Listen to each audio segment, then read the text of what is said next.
નમસ્કાર, જય હિન્દ, જય ભારત, રાધે રાધે, જય માતાજી.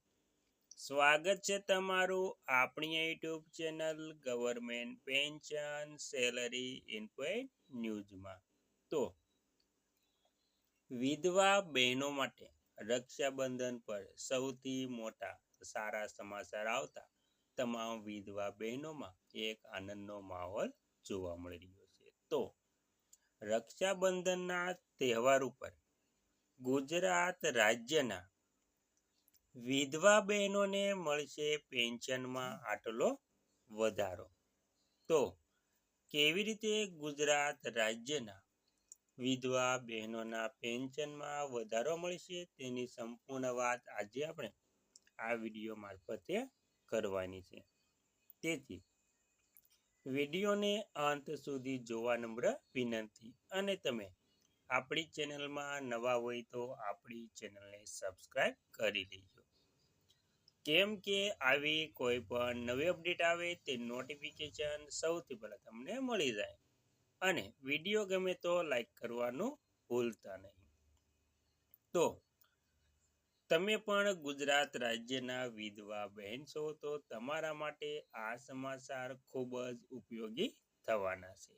તો ગુજરાતમાં વિધવા મહિલાઓને ગંગા સ્વરૂપા આર્થિક સહાય યોજના હેઠળ હાલમાં દર મહિને ₹1250ની સહાય મળે છે.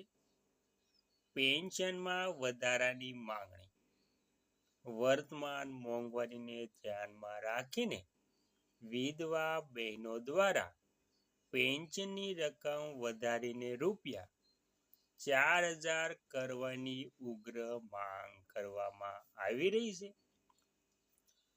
ગુજરાતના વિવિધ જિલ્લાઓમાં જેમ કે છોટાઉદેપુર અને પાટણ મહિલાઓએ કલેક્ટરને આવેદનપત્ર આપીને સહાય વધારવામાં રજૂઆત કરી છે.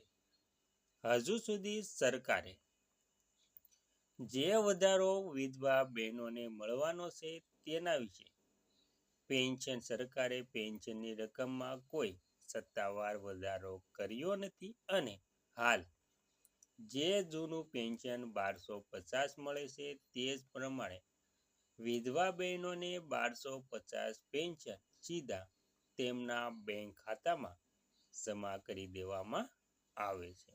તો મિત્રો, આવી રીતે ગુજરાત રાજ્યના વિધવા બહેનોને જે સહાય હાલમાં 1250 મળે છે તે પ્રમાણે સહાય મળતી રહેશે. અને જો સહાયમાં વધારો ₹3000, 4000 કે 5000 કરવામાં આવશે તો સરકાર દ્વારા તેની જાહેરાત અવશ્ય કરવામાં